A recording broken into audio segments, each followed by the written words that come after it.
स्वागत है आप सभी का महाबहस में। इमोशन है, ड्रामा है, धमकी भी है, श्राप भी है। दरअसल किसी फिल्म की पटकथा नहीं बल्कि नेताओं के वोट मांगने का तरीका है और इस तरीके में धर्म को आगे करके वोट मांगा जा रहा है। आजम खान से लेकर साक्षी महाराज, मेनका गांधी से लेकर अखिलेश यादव तक सभी ने धर्म का धुआं उड़ाया है। ये रिपोर्ट देखें और फिर समझने की कोशिश करेंगे कि वोट के लिए धर्म का सहारा क्यों।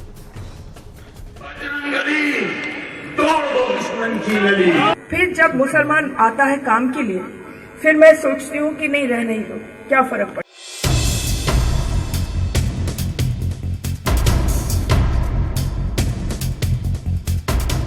धार्मिक ध्रुवीकरण की धुरी पर ये वो मुद्दे हैं जो मजहबी जठा खरंग में जन सरोकार के मुद्दों को मुंह चढ़ाते दिख रहे हैं। अली और बजरंग बली की बयानबाजी में बेवजह कूदे रामपुर वाले खां साहब पंडित जी सरीखे हो गए और बजरंग बली को नया नाम दे दिया, बजरंग अली। मैं तो एक नाम दिए देता हूँ, बजरंग अली। रामपुर वालों, झगड़ा ही खत्म हो गया। अब हम अली और बजरंग एक हैं। बजरंग अली, तोड़ दो दुश्मन की नली। बजरंग अली, ले लो जालिमों की बली। ले लो बली। बजरंग अली, बजरंग अली, बजरंग अली। बजरंग बली को बजरंग अली कहकर आजम खान ने नई बहस को जन्म दे दिया। इधर मजहबी जज्बातों पर मेनका गांधी ने महात्मा गांधी के सिद्धांतों का जनाजा निकाल दिया। पीलीभीत में मुस्लिम मोहल्ले में मन की बात करते हुए मेनका गांधी ने कह दिया कि मैं महात्मा गांधी की छठी औलाद नहीं हूँ। बिना वोट के काम कराने आओगे तो मन खट्टा रहेगा। अगर मेरी जीत मुसलमानों के बिना होगी तो मुझे बहुत अच्छा नहीं लगेगा, क्योंकि इतना मैं बता देती हूँ कि फिर दिल खट्टा हो जाता है। फिर जब मुसलमान आता है काम के लिए, फिर मैं सोचती हूँ कि नहीं रहने ही दो, क्या फर्क पड़ता है। आखिर नौकरी सौदेबाजी भी तो होती है। बात सही है कि नहीं? ये नहीं कि हम लोग सब महात्मा गांधी के छठे औलाद हैं कि हम लोग आए केवल हम देते ही जाएंगे और फिर इलेक्शन में मार खाते जाएंगे। चुनावी चौसर पर हार से बचने के लिए हर हथकंडे अपनाए जा रहे हैं। वोट की नाउम्मीद में उन्नाव वाले साक्षी महाराज ने तो श्राप देने की बात कह दी।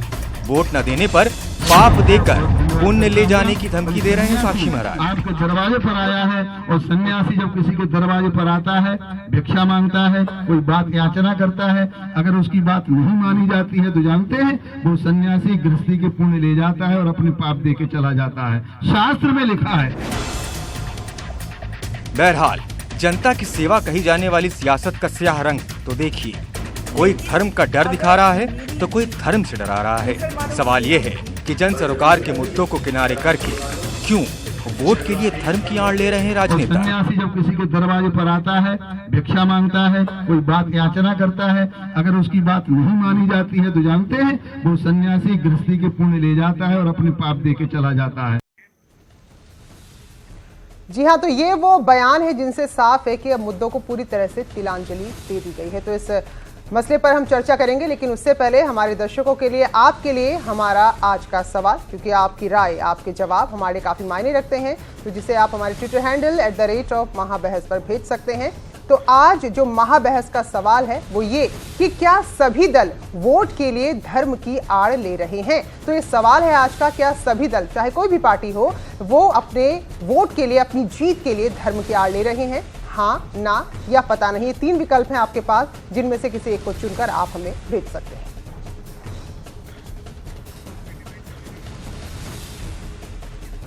और महाबहस में जो खास मेहमान हमारे साथ जुड़े हैं उनका परिचय, उनका स्वागत। अमिताभ अग्निहोत्री जी एग्जीक्यूटिव एडिटर हैं, हमारे साथ है, बहुत बहुत स्वागत है सर। इनके अलावा लखनऊ स्टूडियो से हमारे साथ जुड़े संजय राय, प्रवक्ता हैं भारतीय जनता पार्टी के, समाजवादी पार्टी के प्रवक्ता का इंतजार है फिलहाल। अनिल दुबे प्रवक्ता है आरएलडी के, मोहम्मद शाहिद प्रवक्ता है पीएसपी के, सुरेंद्र दुबे राजनीतिक विश्लेषक। बहुत बहुत स्वागत आप सभी खास मेहमानों का।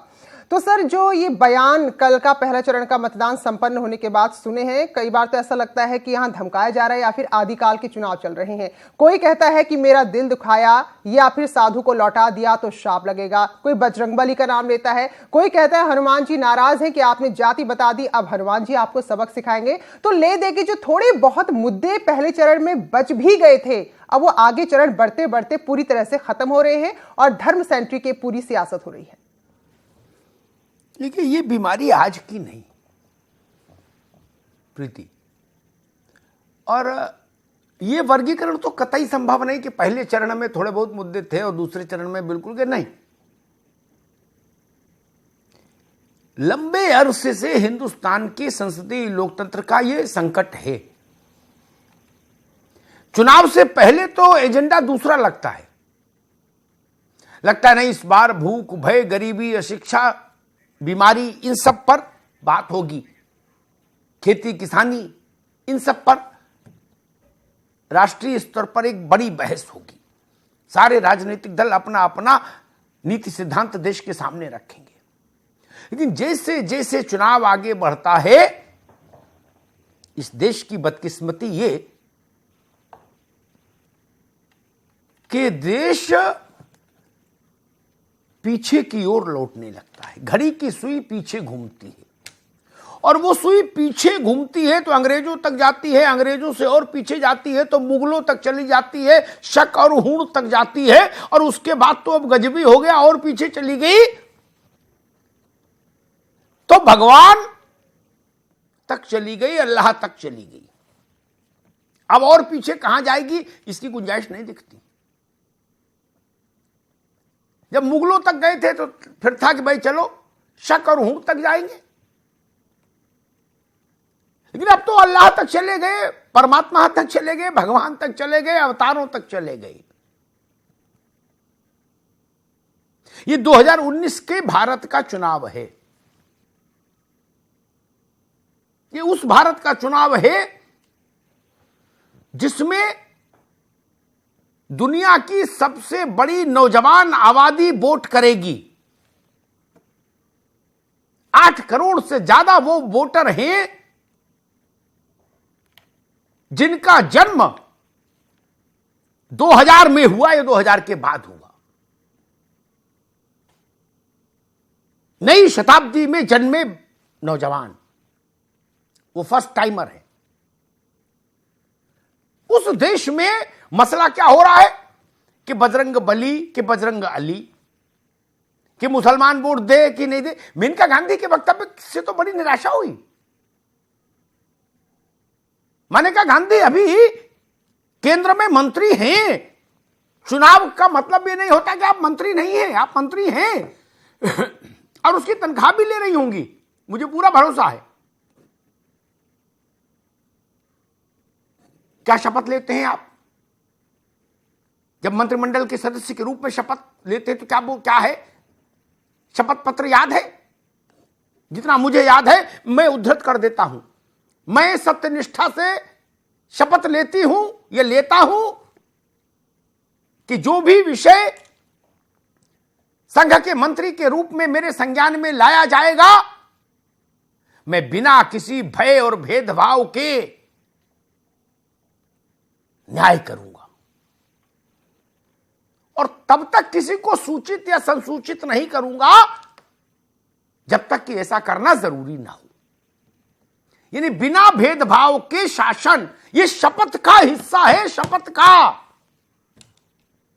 तब यह बात कहां से आ गई कि बाद में मुसलमान आएगा तो हम कहेंगे भाई अब मन खट्टा हो गया, आपका तुम्हारा काम क्यों करें, ये तो गिव एंड टेक है, वोट दो काम कराओ, वोट नहीं तो काम काहे का। क्या सांसद विधायक केवल उतने ही लोगों के सांसद विधायक होते हैं जितने लोग वोट देते हैं? क्या मुख्यमंत्री और प्रधानमंत्री देश के केवल उतने लोगों के होते हैं जितना 17 करोड़ लोगों ने वोट दिया 2014 में भारतीय जनता पार्टी को, लेकिन मोदी जी 135 करोड़ के प्रधानमंत्री हैं। 135 करोड़ लोग भारत के। यह वर्गीकरण मंजूर नहीं। साक्षी जी महाराज, वो कह रहे भाई मैं सन्यासी हूं, पुण्य ले जाऊंगा, पाप छोड़ जाऊंगा। बताइए, गजब हो गया। अंधविश्वास की अंधेरी गली में आप ढकेलना चाहते हो उन नाव की जनता को जहां से आप चुनाव लड़ रहे हैं। ये क्या खेल है? रोटी रोजी पर बात नहीं, बेहतरी पर बात नहीं, ऐसे मुद्दों पर बात हो रही जिनका कोई वजूद नहीं, कोई मतलब नहीं, कोई अर्थ नहीं, सिवाय कटुता फैलाने के अलावा कोई जिनका अभिप्राय नहीं। इसलिए मुझे बहुत खिन्नता हुई। मैंने खिन्न मन से निर्णय किया कि आज इस विषय पर चर्चा करूंगा। संजय राय जी, ये नए भारत का चुनाव है, न्यू इंडिया का चुनाव है ये। और अगर ऐसा न्यू इंडिया का चुनाव है तो बड़े विनम्रता से आपसे निवेदन करूंगा, हमें 52 का चुनाव अच्छा लगा, 57 का अच्छा लगा, 62 का अच्छा लगा, 65 का अच्छा लगा। फिर इससे तो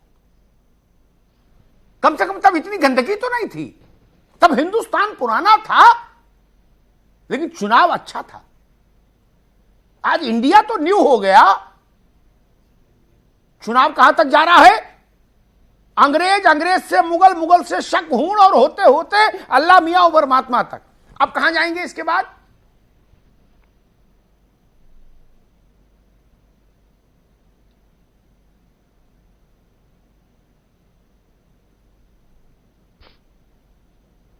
संजय जी, आवाज नहीं। हाँ, आपकी बात वाली आवाज नहीं पता लगे, लेकिन मैं अपनी बात कर रहा हूं।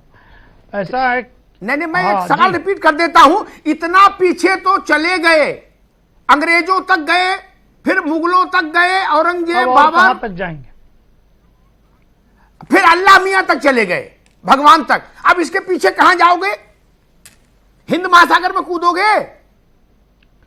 देखिए अमिताभ जी, जिस समय 2014 में सरकार बनी थी मोदी जी की, तो उन्होंने हाउस में पहले अपने संबोधन में कहा कि भाई मैं 4 साल केवल विकास की बात करूंगा, चुनावी राजनीति में अपने चुनावी वर्ष में जब 1 साल रह जाएगा तब करूंगा। और उन्होंने पूरे अपने 4 साल में सबका साथ सबका विकास इस स्लोगन पर चल करके जो भी विकास की काम हो सकते थे किया। और उसमें एक बात मैं केवल जोड़ूंगा कि पुरानी परियोजनाएं जो वर्षों से शिलान्यास करके, जिसमें 30%, 40%, 60%, 80% तक पैसे खर्च हुए थे, ऐसी परियोजनाओं पर भी 3 लाख करोड़ रुपया, 3.5 लाख करोड़ खर्च किया। और उत्तर प्रदेश की भी ऐसी एक परियोजना है, बाढ़ सागर नहर परियोजना, सिंचाई परियोजना, जो वर्षों से 40-45 साल चल रही थी। लेकिन संजय राय, मुझे माफ करिए, मैं परियोजनाओं पर, आंकड़ों पर बहस करने नहीं आया ना, आज उस पर चर्चा ही नहीं है। उज्ज्वला योजना पर, आयुष्मान भारत पर मैं केवल यह कह रहा हूं, मैं केवल कितने शौचालय बने इस पर आज चर्चा नहीं करूंगा। बात आप सुनिए, अब अगली बात तुरंत। मैं सिर्फ इतना पूछ रहा हूं, अब इससे पीछे कहां जाएंगे? मेनका गांधी इससे नीचे कहां जाएंगी, ये पूछ रहा हूं। हम उत्तर प्रदेश, साक्षी जी महाराज इससे नीचे कहां उतरेंगे?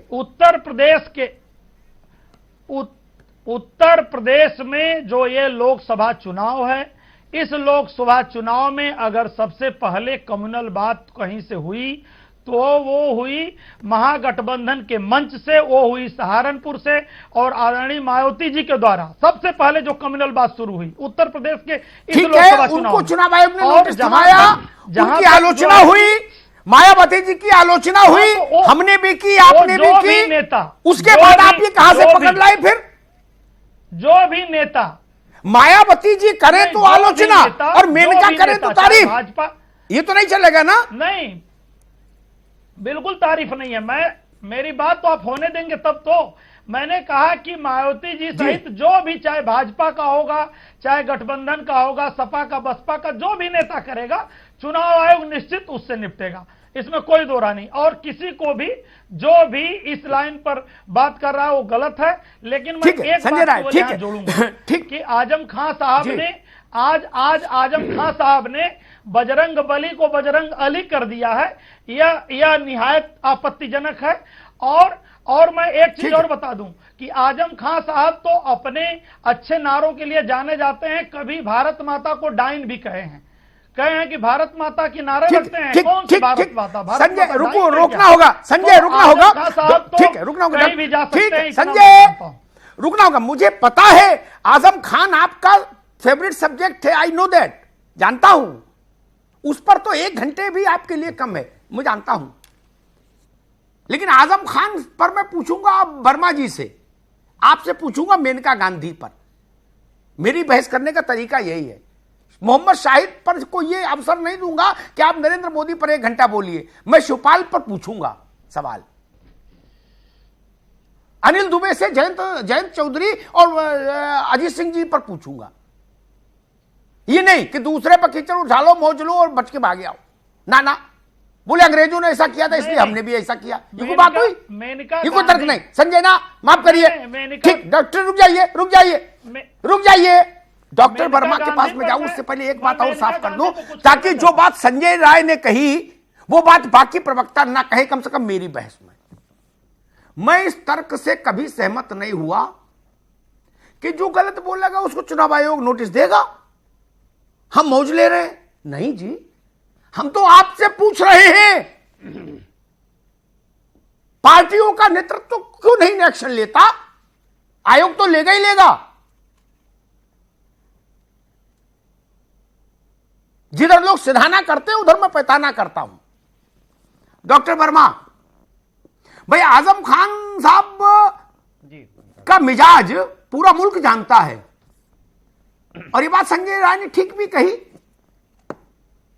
वो जब भी बोलते हैं तो सामान्य तो बहुत कमी होता है, असामान्य ही होता है, और कई बार इतना असामान्य हो जाता है कि उसमें पूरी पार्टी भी फंस जाती है चक्रव्यूह में। अब वो बता दिए कि हनुमान जी का नया नाम दे दिए बजरंग अली, और साथ में चुनाव युद्ध नहीं है, चुनाव लोकतंत्र में जनता के सामने अपना मुकदमा रखने का मंच है सिर्फ। तब उनने नारा दे दिया बजरंग अली तोड़ दुश्मन की नली। ऐसा लग रहा पानीपत और प्लासी की लड़ाई हो रही हो हिंदुस्तान में। आशुतोष वर्मा जी। जी अमिताभ जी, देखिए, ये बात मैं आपसे बिल्कुल सहमत हूं कि राजनीति में लगातार जिस तरीके से भाषाओं की गिरावट आ रही है, वो कम से कम मैं इस बात पे आपके साथ सहमत हूं। और चाहे वो मेरी पार्टी से हो, चाहे विपक्षी पार्टी से हो, चाहे भारतीय जनता पार्टी किसी से हो, इसका संयम जितने भी पार्टी के बड़े नेताओं को रखना चाहिए। रही बात माननीय आजम खान साहब जी के, देखिए, उन्होंने जो वर्ड बोला है, जो शब्द बोला है, वो किस लिए बोला है और क्या कह के बोला है, वो किसी रिएक्शन के तरीके बोला है। जिस तरीके से योगी आदित्यनाथ जी इस समय प्रदेश के 22 करोड़ की जनता के मुख्यमंत्री हैं, एक संवैधानिक पद पे बैठे हुए हैं, ठीक है, वो भारतीय जनता पार्टी के स्टार प्रचारक हैं, लेकिन आप इस 22 करोड़ जनता की नुमाइंदगी भी करते हैं। अगर इस 22 करोड़ जनता में 85% हिंदू हैं तो 15% मुस्लिम भी हैं, उनको आप दरकिनार कह के लगातार उन पर कटाक्ष नहीं कर सकते हैं। एक भारतीय जनता पार्टी का आम कार्यकर्ता बोलता है, समझ में आता है, लेकिन एक मुख्यमंत्री अगर अमिताभ जी बोलता है तो फिर कस्टोडियन खत्म हो जाता है उत्तर प्रदेश का। आशुतोष एक मिनट, मैंने आपके पास आने से पहले एक बात कही थी। बिल्कुल, मैंने कहा था मैं प्रवक्ताओं से थोड़ी उल्टी बहस करता हूं। बाकी सारे चैनल ये करते हैं कि आप आना हमारे यहाँ दूसरी पार्टी पर बोलना, उसके बाद मैंने यही बोला कि ये जो मैं आजम खान जी पे ही हूं। मैंने एक मिनट, आजम खान जी के पे ही हूं। मिनट भाई, मैंने आपसे ये नहीं पूछा कि आप मेनका गांधी पर बोलो, योगी आदित्यनाथ पर बोलो। मैं पूछ रहा हूं आजम खान साहब ने ये जो सदवचन उच्चारित किए हैं, समाजवादी पार्टी इन पर क्या स्टैंड रखती है? एक क्या आजम खान साहब को कोई ऐसी, एक सेकंड सुनो भाई, क्या आजम खान साहब को कोई ऐसी चिट्ठी पत्री जारी होगी कि प्रभु थोड़ा रहम करो? ये पूछ रहा हूं। देखिए अमिताभ जी, यही मैं बोल रहा हूं, आजम खान जी ने कोई शब्द अपने आप से बोले नहीं है, ये एक रिएक्शनरी बोला है। अगर कोई बजरंग बली कह के किसी तरीके से वोटर को प्रभावित करता है, आजम खान साहब ने दोनों ही धर्म को साथ में रख लिया है। बोला है कि भाई अली भी हमारे हैं, बजरंग बली भी हमारे हैं, और जो इस तरीके की बात करता है उसकी दुश्मन उसको दुश्मन बोला है। कहीं से इन्होंने कोई कम्युनलाइजेशन या पोलराइजेशन की बात नहीं करी है और बहुत जिम्मेदारी के साथ उन्होंने उनको दोनों धर्मों के साथ में लेके बोला है। नहीं, हम आपकी मजबूरी जानते हैं, हम आपकी मजबूरी जानते हैं जी अमिताभ जी। अभी नहीं, पहले समय में कई प्रवक्ताओं मैंने अपने पहले वक्तव्य में बोला है कि खान साहब अगर कोई शुरुआत मैं जानता हूं, मैं जानता हूं अमिताभ जी मेरी बात तो पूरी हो मैं जानता हूं, मैं जानता हूं, मैं जान रहा हूं आप जो कहना चाह रहे हैं वो भी मैं समझ रहा हूं, आगे बात, लेकिन मैं ये बोल रहा हूं आगे बात आपकी, अगर वो शुरुआत में बोलेंगे ठीक, आगे बात ठीक है, आगे सारी बात आ गई। इस बात का भी कोई अर्थ नहीं, कोई वजूद नहीं, कोई औचित्य नहीं कि रिएक्शन में बोला था। बोले उसने हमको गाली दी, हमने रिएक्शन में गोली ठोक दी। ये क्या बात हुई? ये कौन सी बात हुई? राजनीति को यहां ले जाएंगे और ये क्या कि हाथ झाड़ के गली से निकलने की कोशिश करेंगे कि रिएक्शन में क्या था? ये तर्क मुझे मंजूर नहीं।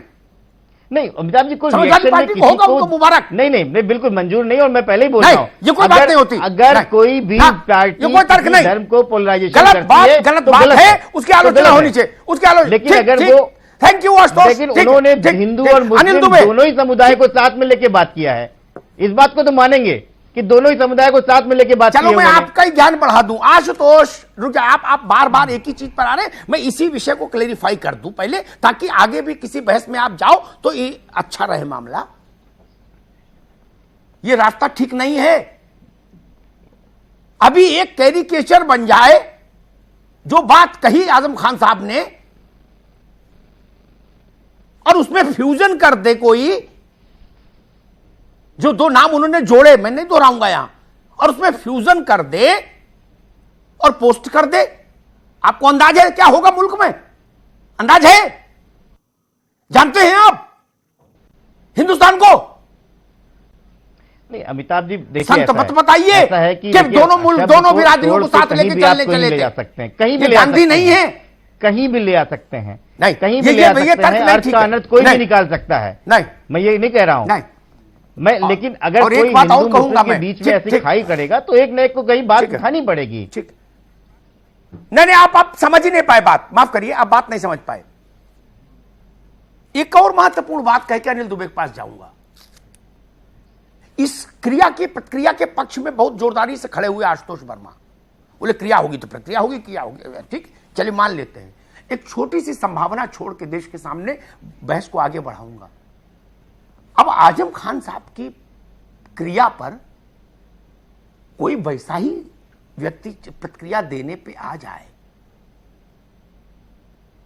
और इस्लाम के मानने वाले करोड़ों करोड़ अरबों लोग जो दुनिया भर में हैं, उनके जो सबसे बड़ा प्रतीक है, जो सबसे बड़ा आस्था का केंद्र है अल्लाह, उसका नाम ऐसे किसी से जोड़ दे, तब रिएक्शन में देखूंगा।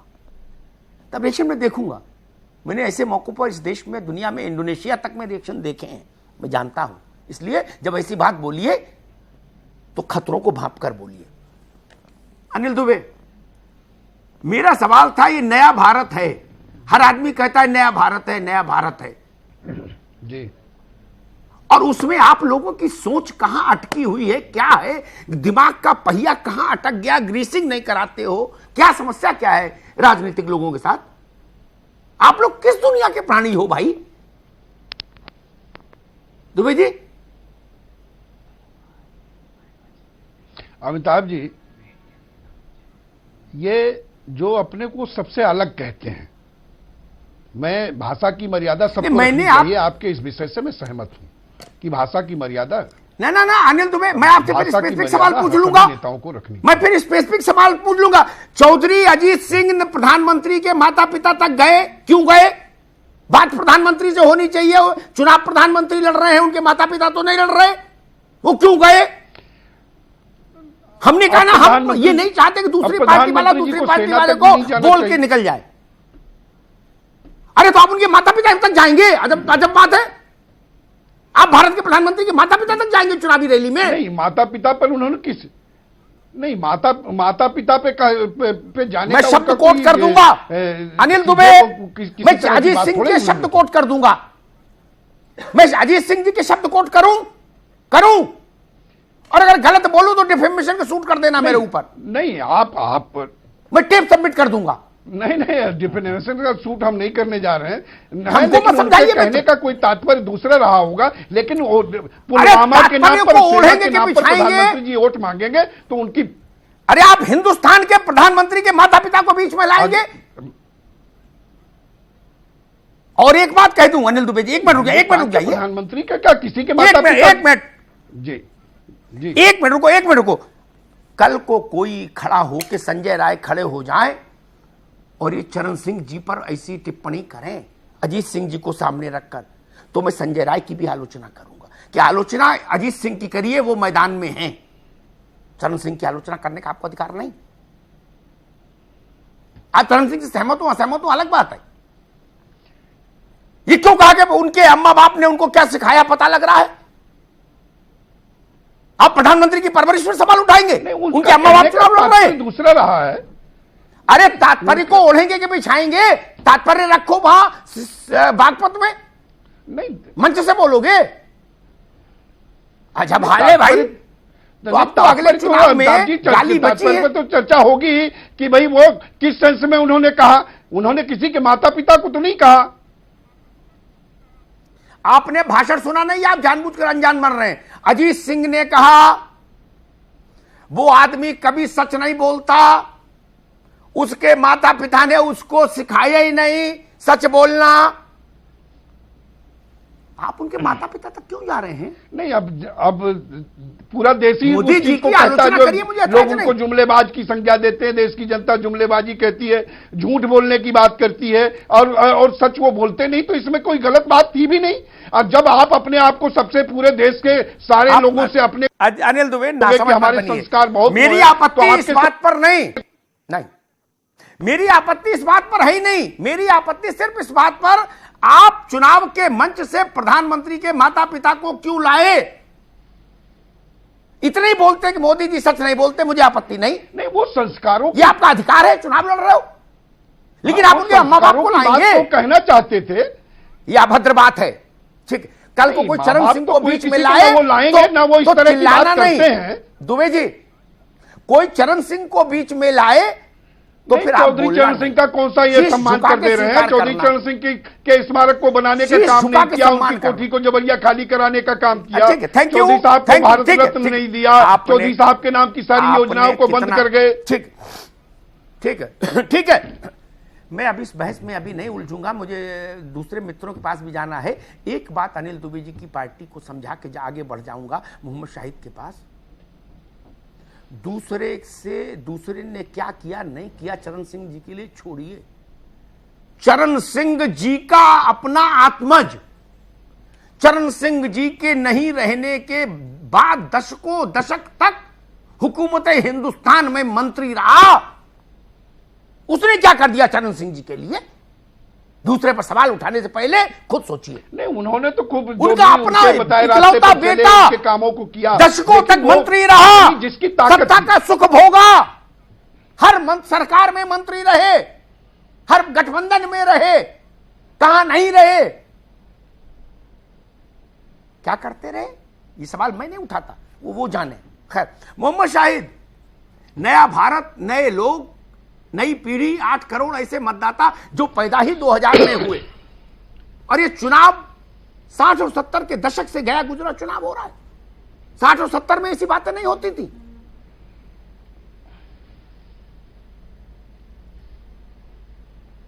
भारत देश के लोकतंत्र का जो पर्व चल रहा है, उसमें लोग जिस तरह से बढ़ चढ़ के हिस्सा ले रहे हैं, ये एक बहुत ही एक खूबसूरत नमूना पेश हुआ है। कल के चुनाव में आपने देखा, वोट ऑफ परसेंटेज आप लोगों की मेहनत से चैनलों पे आपने जिस तरह से मांगा और लोगों ने उसको स्वीकार करके कस के वोट डाला है। उनकी जो भावनाएं हैं, जिस तरह से लोग ठेस पहुंचा रहे हैं, उत्तर प्रदेश की मैं उसमें आऊंगा। उत्तर प्रदेश में आप देखिए जिस तरह से ध्रुवीकरण खेलने का खेल हो रहा है, जिस तरह जो भी नेता कर रहे हैं, ये बड़े अफसोस की बात है, चाहे वो किसी दल के नेता हों। हम लोग कभी भी देखिए, ये संयम से राजनीति में आप मुद्दे की बात करिए, बेरोजगारी की बात करिए, नौकरी की बात करिए, महंगाई की बात करिए, काले धन की बात करिए, इस पे बात करिए, जो आपके मुद्दे थे उस पे बात करिए। आप ऐसे ऐसे मुद्दे, धार्मिक मुद्दे जिससे भावना भड़कने का काम होता है, ये लोग यही चाहते हैं, ये दोनों दल यही चाहते हैं कि हिंदुस्तान बिल्कुल एक दो भागों में बटा रहे, चाहे वो गठबंधन हो चाहे भारतीय जनता पार्टी हो। दोनों लोग एक दूसरे के, दोनों के सिक्के के पहलू हैं। ये इन लोगों की शुरुआत है। आपको अमिताभ भाई थोड़ा सा पीछे जाना पड़ेगा कि ये शुरुआत कैसे हुई। आप देखिए, आप याद होगा विधानसभा, आपको याद है जब मेरी डिबेट थी, मैं थोड़ा सा लीक से हट के बात करूंगा, विधानसभा में मुख्यमंत्री जी ने क्या कहा था। उसके बाद एक ईद का मौका आया तो मुख्यमंत्री जी ने क्या बयान दिया। उसके बाद एक कुशीनगर में ट्रेन और बच्चों का एक्सीडेंट हुआ, उनके परिवार वालों से मुख्यमंत्री जी ने क्या बयान दिया। ये सब बयानबाजी जिस तरह की मुख्यमंत्री, जैसे नगर निगम का चुनाव हो रहा है, मुख्यमंत्री जी जिस तरह का भाषण कर रहे हैं, जिस तरह की बयानबाजी कर रहे हैं, ये नगर निगम में मोहल्ले में जैसे चुनाव होते हैं उस तरह का भाषण हो रहा है। उसी तरह का ये दूसरे दल के जिस तरह के, जिनका आप नाम ले रहे हैं, मैं उनका नाम हम तो नहीं लेता हूं, उन्होंने भी आग लगाने का काम किया। आग को बुझाने का काम कोई नहीं कर रहा है। आग जबकि हटानी चाहिए, देश को बढ़ाने के लिए आग को हमेशा को हमें सुरेंद्र दुबे जी, ये सब लोग पूरे देश के 125 करोड़ लोग बुझाएंगे। आज जो 18-19-20 ये नया देश है। देखिए अमिताभ भाई, एक सेकंड दूंगा, 23 तारीख को पता चलेगा बड़े बड़े लोगों को। आगे बात सुरेंद्र दुबे, 18-19 साल के बेटे बेटी पूछते हैं मुझसे जी कि सर ये ऐसा चुनाव होता है, इसमें ना इंडिया दिख रहा ना भारत दिख रहा, तू मैं दिख रही ऐसा। दुबे जी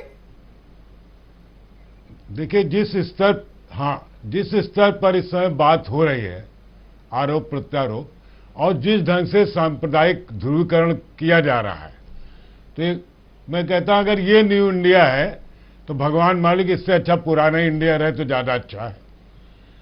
मुझे लगता है कि सारी पार्टियां, पक्ष विपक्ष दोनों, घबरा रही। उनको लगता है कि हम अपने मुद्दों से चुनाव जीतने की स्थिति में नहीं है, तो आग लगाओ और इसके आधार पर जीतो। मुझे सबसे ज्यादा आश्चर्य देश के चुनाव आयोग पर है। उसके कोई साखे नहीं है। वो एक दिन नोटिस देता है, दूसरे दिन दूसरा नेता कह देता है, तीसरे दिन तीसरा नेता कह देता है। अब मैं उन चीजों को क्या दोहराऊं जो साक्षी महाराज कह रहे हैं, आजम खान कह रहे हैं, मेनका गांधी कह रही हैं। ऐसा लगता है कि जैसे कंपटीशन है कि अच्छा तुम एक गाली दे सकते हो, मैं 4 गाली दे सकता हूं।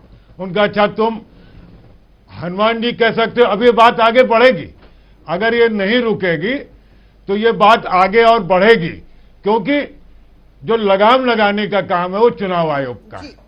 और मैं ये बात पूरी जिम्मेदारी से कह रहा हूं कि चुनाव आयोग अपनी उपस्थिति को बता ही नहीं पा रहा, और जिसकी वजह से ये जो जिसको कहते हैं जूतम पैजार की स्थिति बनी हुई है, और पूरा देश जैसे कोई मतलब ड्रामा हो रहा है। कह रहे कि भाई जो भी बयान दे रहा है जिस दल का नेता की, वो एक क्रिया थी, उसकी प्रतिक्रिया है, तो अब तैयार रहिए। आज जो कुछ बयान हुए, कल उसकी प्रतिक्रिया आएगी, फिर अगले दिन उसकी आएगी। तो इसी तरह ये जो बयानबाजी का दौर है वो बढ़ता चला जाएगा। अमिताभ जी, ले दे के कुल मिलाकर अब बात यहीं पर आकर टिकती है कि क्या यही ट्रेंड आगे भी रहेगा, इसी तरह धर्म के इर्द गिर्द सियासत घूमेगी? नहीं, बिल्कुल घूमेगी, और इससे भी गंदा ट्रेंड आएगा। मुझे भी ऐसा लगता है, मैं तो धार्मिक व्यक्ति हूं, कि जब तक चरम पर नकारात्मकता नहीं पहुंच जाती तब तक परमात्मा भी स्थिति को पलटता नहीं है। पुराणों में, वेदों में उदाहरण मौजूद है। तो अभी गंदगी और बढ़ेगी, फलेगी, फूलेगी, तब जाके कोई एक ऐसी स्थिति आएगी कि एक नया राजनीतिक वर्ग देश में पैदा होगा जो जड़मूल से इस तरह की प्रवृत्तियों को किनारे करेगा। एक बात सुरेंद्र जी ने कही आचार संहिता की, मैं इसका भ्रम भी दूर कर दूं। ये आचार संहिता है क्या भला? इसको लेके भी बड़ा गलत इंप्रेशन है देश में। आचार संहिता कोई हुआ नहीं, ये आईपीसी नहीं है पंडित जी ना। रावत साहब थे मुख्य चुनाव आयोग तभी, कुछ समय पहले तक। एक बार मैंने उनसे पूछा कि सुन लो दुबे जी कि रावत जी आचार संहिता क्या है? उन्होंने कहा सारी पार्टियों ने एक डॉक्यूमेंट मिलकर तैयार कर लिया। बोले भाई हाँ ये ठीक है। उतना ही है बस उसका वजन। वो चिट्ठी लिख सकते हैं, लोग जवाब दे सकते हो, जैसे यहां जवाब देते हैं कि मेरा आशय ये नहीं था, मेरा आशय ये था, बात खत्म, चिट्ठी फाइल में लग गई, उससे कुछ नहीं होना जाना। आचार संहिता को कानूनी मान्यता देनी होगी, तब मामला बनेगा। खैर, Anshuman Verma, model code of conduct, आचार संहिता, यह केवल इतने तक तो मान्य है कि गाड़ी में लाल बत्ती नहीं लगाओ, ठीक, सरकारी जहाज से नहीं जाओगे। इसके अलावा वाणी पर आचार संहिता का तो कोई नियंत्रण नहीं दिखता किसी राजनीतिक दल पर। वर्मा जी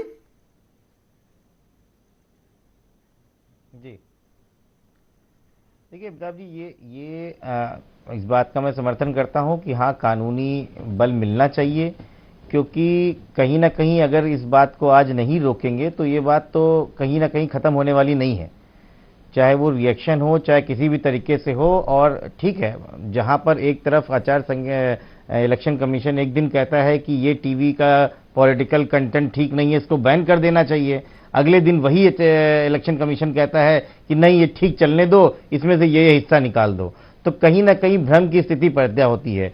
उसके बाद उच्च न्यायालय उसके ऊपर और कहता है कि नहीं, आपने ये किस तरीके से कहा। तो अगर आप इसको लीगलाइज करना चाहते हैं और पावरफुल करना चाहते हैं तो इलेक्शन कमीशन को खुद में एक कानूनी हक देना चाहिए। अगर आप देते हैं तो पूरी पार्टी साथ में चलेगी, क्यों नहीं चलेगी? आप जितनी बड़ी दंडात्मक कार्रवाई कीजिए। रुको भाई, संजय राय, पता नहीं कितने लोगों को जानकारी है मुल्क में नहीं, केंद्रीय चुनाव आयोग 135 करोड़ के मुल्क का चुनाव आयोग, जो 135 करोड़ लोगों के मुल्क में चुनाव कराने की सबसे बड़ी संस्था है, उसके पास इंक्लूडिंग चीफ इलेक्शन कमिश्नर कुल जमा और right from chief election commission to चपरासी 450 एम्प्लॉई हैं कुल। चुनाव के समय राज्य सरकार के एम्प्लॉई उसको मिल जाते हैं, अन्यथा उसके पास दफ्तर 450 हैं कुल। इसीलिए आचार संहिता और मुरारी बापू की कथा और सत्यनारायण की कथा बराबर मान ली लोगों ने। नहीं संजय राय,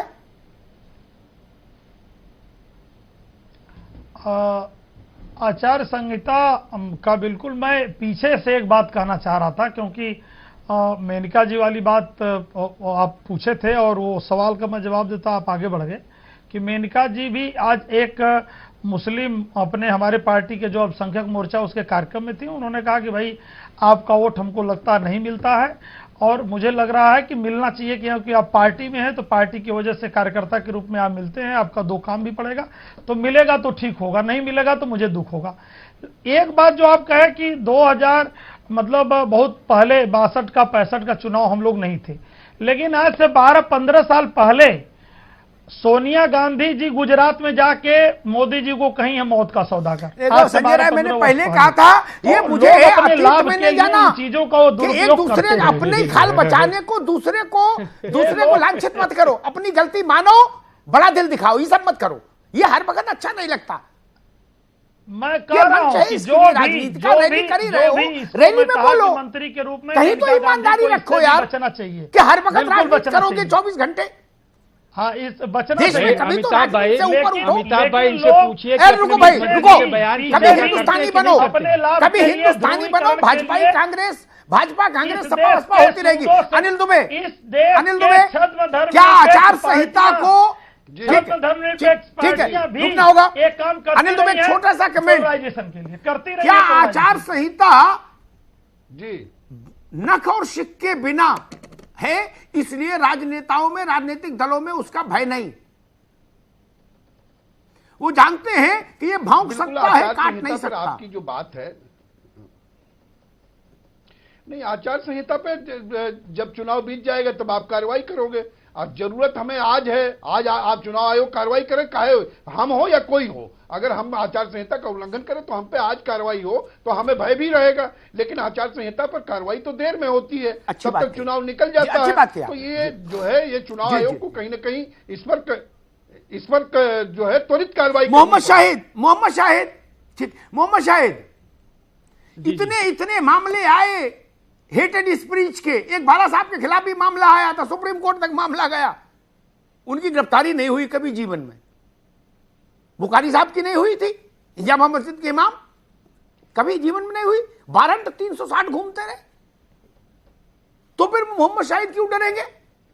वो कहेंगे ऐसी आचार संहिता मेरे घर में तमाम पड़ी है, उनमें बच्चे जो है समोसा खा रहे रखे। नहीं, बड़ा सवाल यह है, मॉडल कोड ऑफ कंडक्ट जो अमिताभ भाई है, वो मैं ये देखता हूं कि पॉलिटिशियन पे लागू क्यों नहीं होती है। और जो एक गरीब जो व्यापारी है, अगर वो पैसे लिए जा रहा है 1 लाख रुपया या 2 लाख रुपया अपने कारोबार से संबंधित, या 5 लाख रुपया, उसको पुलिस पकड़ ली, वहां मॉडल कोड ऑफ कंडक्ट लागू हो रहा है। जो पॉलिटिशियन जहर उगल रहे हैं, जो पॉलिटिशियन देश को तोड़ने का काम कर रहे हैं, उस पर कार्रवाई क्यों नहीं हो रही है? एक बड़ा सवाल है। अगर कोई व्यापारी अपने 2 लाख रुपया लिए जा रहा है अपनी मेहनत की रकम का, और पुलिस उसको वहां डंडा लगा के उसको रोक ले रही है, उसका पैसा जमा करा के उसको जेल में बंद करा दे रही है, वहां तो मॉडल कोड ऑफ कंडक्ट लागू हो रहा है। ये नेताओं के जो जहरीले बयान हैं, या नेताओं की जो जिस तरह के अल्फाजों का इस्तेमाल हो रहा है, इस पे भी कड़ी से कड़ी कार्रवाई होनी चाहिए। शायद समय कम है मेरे पास, मैं सूरत भाई पास जाऊंगा। क्या व्यापारी अगर पैसा लेकर जा रहा है उसको जेल में क्यों भेजा जाता है? ये भी बड़ा कानूनी ताकत मिलनी चाहिए ताकि राजनेताओं में, राजनीतिक दलों में उसका भय हो। अभी तो वो एक परामर्श पत्र है। देखिए, कानूनी ताकत में ये वैसा ही परामर्श पत्र है जैसे कथा के बाद पंडित जी कहते प्राणियों में सद्भाव हो, धर्म की जय हो, अधर्म का नाश हो। नहीं, अमिताभ भाई, अभी आपने एक शब्द कहा था, मुझे याद है टीएम सेशन जिस दौरान थे, तो उन्होंने एक बार कही कि I simply don't bark, I can bite even. देखिए, मुझे यह लगता है कि जो व्यक्ति जिस पद पर बैठा है, आप चाहे जितना बड़ा संवैधानिक पद है, अगर उस व्यक्ति में ठसक नहीं है कि नहीं हमें उसको ढंग से पूरा लागू करना है, तो इतने देश में कानून है जिनमें सब कानून बना दिए गए, कौन लागू हो रहा है? और तब कैसे? इसके पहले चुनाव आयोग बिल्कुल एक मजाक होता था, और उसके बाद देखिए लगातार उसमें इंप्रूवमेंट हुआ, बहुत सी चीजों में सुधार हुआ। ये पहला मौका है, 2014 में भी ढंग की गंदगी नहीं हुई, सांप्रदायिक थोड़ा बहुत था लेकिन इशारों में था। अब तो ओपनली बात कह रहे हैं, और ये आगे कहां तक जाएगी इसका मुझे कोई रास्ता नहीं दिखाई पड़ा। मुझे लग रहा है कि हम एक बहुत ही गंदे वातावरण की ओर बढ़ रहे हैं। जी बिल्कुल, तो ये आपकी राय है, जनता क्या सोच रही है? क्योंकि सवाल हमारे दर्शकों के लिए था, तो वो भी जरा जान लेते हैं। हमने सवाल पूछा था आज, क्या सभी दल वोट के लिए यानी कि अपनी जीत के लिए धर्म की आड़ ले रहे हैं? और हमारे इस सवाल में हमेशा की तरह दर्शकों ने अपने जवाब भेजे हैं, अपनी राय भी दीजिए जो हम लगातार आपको दिखा रहे थे। तो ये है आज का जवाब। जी हाँ, 81% लोगों को लगता बिल्कुल अपनी जीत के लिए धर्म का सहारा हर एक दल ले रहा है, जबकि 18% इस बात से इत्तेफाक नहीं रखते हैं और 1% पता नहीं। अमिताभ, 81% अवाम मानता है कि आज के दौर की सियासत में धर्म और धार्मिक विश्वास एक औजार की तरह इस्तेमाल हो रहे हैं। इससे बड़ी दुख की बात कोई हो सकती है? मित्र, चुनाव आएंगे जाएंगे, पार्टियां बनेंगी बिगड़ेंगी, सत्ता और लक्ष्मी कभी किसी एक की हुई क्या? नहीं ना, वो चलायमान है, आती जाती रहेगी। लेकिन हिंदुस्तान तो अक्षुण्य है, 5000 वर्ष का देश है, 5000 साल की कोई पार्टी तो नहीं है। सबसे पुरानी पार्टी कांग्रेस है,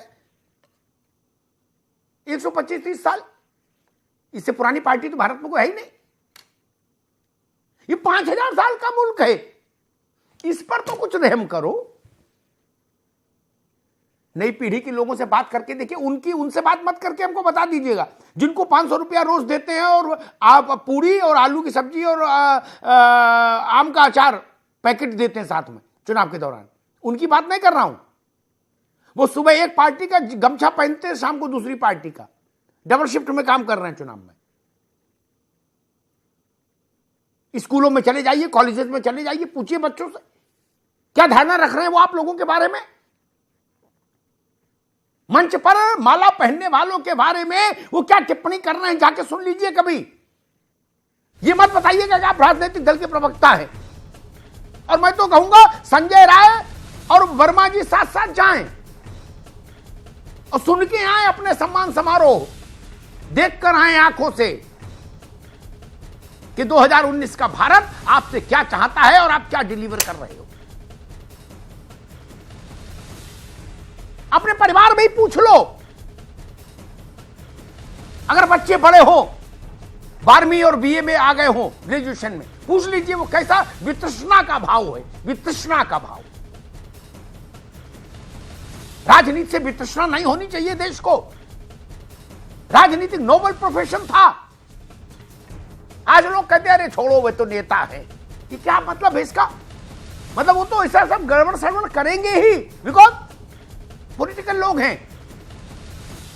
जो सबसे अच्छी क्लास थी, जिसने आजादी की लड़ाई लड़ी, नेतृत्व दिया देश को, उस क्लास की आज ये स्थिति है। वही लोग कहते हैं भैया कोई और बात करो, नेताओं की बातों में क्या रखा। लो ये कह रहे हैं, जनरल परसेप्शन ये है। मैं होता तो मैं तो कुर्ता पजामा पहनने छोड़ देता इस शर्मिंदगी में, अगर राजनीति कर रहा होता। जहां जाओ वहां यही 500 रुपया रोज और पूरी का पैकेट देने वाले तो माला पहना रहे मोहम्मद शाहिद को, बाकी सब वही कह रहे छोड़ो ये नेता लोग हैं, इनके बस का कुछ नहीं। और दूसरी बात मैं कहूंगा, एक मुहिम चलनी चाहिए, 2 मुहिम चलनी चाहिए। खासतौर पर संजय राय से कहूंगा, कांग्रेस यहां नहीं है, 2 राष्ट्रीय पार्टियां हैं, जो देश चाहता है वो। संजय राय साहब, हमारे मन की बात भी सुन लो। हम तो सुनते हैं, हमारे मन की बात भी सुन लो देश की। वो ये आचार संहिता को कानूनी दर्जा मिलना चाहिए। ये अभयारण्य में घूमना बंद हो नेताओं का, चाहे जहां सिंह मार दिया। और दूसरा, चुनाव घोषणा पत्र को agreement between political party and the people माना जाना चाहिए, जैसा एग्रीमेंट लीगल फ्रेम में होता है। ब्रीच ऑफ कॉन्ट्रैक्ट के तहत आप पर मुकदमा दायर हो सके। राष्ट्रीय लोकदल, अभी मत बोलो, राष्ट्रीय लोकदल का घोषणा पत्र आए, अपनी बात पूरी नहीं करे तो अजीत सिंह जी के खिलाफ मुकदमा हम करा पाए गाजियाबाद सत्र न्यायालय में। संजय राय की पार्टी के खिलाफ मुकदमा करा पाए, आशुतोष वर्मा की पार्टी के खिलाफ करा पाए, शाहिद जी की पार्टी के खिलाफ करा पाए। कुछ भी बोलो, कुछ भी लिख दो, कुछ भी छाप दो और पतली गली से निकल लो, क्योंकि लीगल रेमेडी तो है नहीं जनता के पास। बोले सिंगापुर बना देंगे, नहीं बनाया क्या उखाड़ लोगे? ये नहीं चलेगा ना, फिर जनता बताएगी क्या उखाड़ लेगी। एक बार घोषणा पत्र को करारनामे का अधिकार मिल जाए वैधानिक, अगर एक एक पार्टी के खिलाफ 50-50 लाख मुकदमे देश में नहीं हो जाए तो मैं पत्रकारिता छोड़ दूंगा। आपके हाथ कांपेंगे घोषणा पत्र तैयार करने में, अगली बार हाथ कांपेंगे, बीपी बढ़ जाएगा, अस्पताल पहुंच जाएंगे कि क्या लिखे, राम राम, फंस ना जाए कल। इस देश में 2 दस्तावेज बहुत अवमूल्यित हुए हैं, कॉमन सिविल कोड, आदर्श आचार संहिता और घोषणा पत्र। इन दोनों दस्तावेजों को वैधानिक सम्मान मिले तो इस समस्या से निपटा जा सकता है। धन्यवाद। बहुत बहुत शुक्रिया अमिताभ जी, और लखनऊ से जो खास मेहमान हमारे साथ जुड़े थे, आप सभी का बहुत बहुत धन्यवाद। तो महाबहस में आज इतना ही।